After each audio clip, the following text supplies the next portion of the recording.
In my personal experience as a courier, I've had many issues with being in unsafe areas that I had to avoid or I literally had to run from. You know, when you work in hospitality, you have to be quick. When you do some injury at work, you have rights. But at that time, I didn't know that. I just been working and I told my manager that I cut myself and nothing. So to effectively tackle labour exploitation, we must protect workers' rights and prevent labour abuses.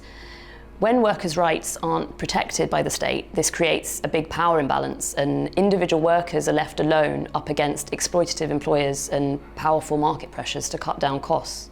In labour sectors where abuses are common, workers may find themselves with no decent alternatives and having to consent to poor or even exploitative working conditions. The main issues the app-based couriers face in the UK should be low payment, long journeys, uncertainty over income, and also road safety. So one of the problems that I face in working in the hospitality sector will be safety risk, falls, split, burns.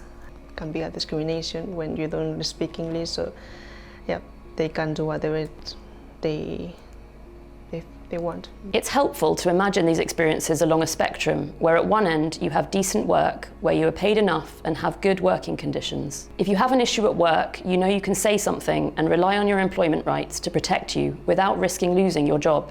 However, when workers aren't able to access their rights, we move towards the other end of the spectrum and employment experiences worsen. At the most severe end, your employer may refuse to pay you, threaten you for complaining, or stop you from leaving by taking away your identity documents.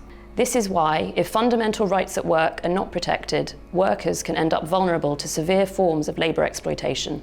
There are certain sectors that are particularly high risk for this, including cleaning, agriculture, deliveries and hospitality. So our research in these sectors show that a large number of workers are being paid less than they should be and face excessive workloads and dangerous working conditions. Racism and sexual harassment are widespread and many fear being fired and losing their income if they complain. In my company, I had to do more things, just more than just my position, because they need staff, but they don't want to spend that money for that stuff, so they just tell us to do this. As of myself, I've reported many issues from safety to problems with restaurants, and I haven't seen any improvements. So there is no protection if you get sick or injured on the job. Some companies provide a bit of compensation, which is really, really low. It's bare minimum, so you would not be able to rely on this income. It's really upsetting not being able to get any additional financial support when you get injured, because you will be losing a lot of your income while recovering, and I'm sure you will not be only recovering, you will be thinking about problems arising from lack of income. So it's often difficult to draw a dividing line between criminal forms of exploitation and severe labour abuse. In the UK, forced labour and human trafficking for labour exploitation are considered modern slavery crimes, and victims are entitled to certain rights and support. However, workers' experiences are often really complex, and cases might be very serious, even if they don't meet the modern slavery threshold.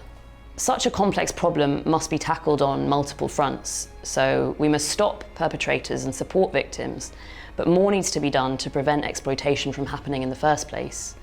There are a large number of workers who are at risk, whose experiences and views can help identify effective state interventions. The government has to make sure that the company is doing the right things to the employees. I think the government should be able to step in and help the workers, provide some safety over their incomes, or if you get injured, this could be demanded, like providing injury pay or sick pay, like the bare minimum.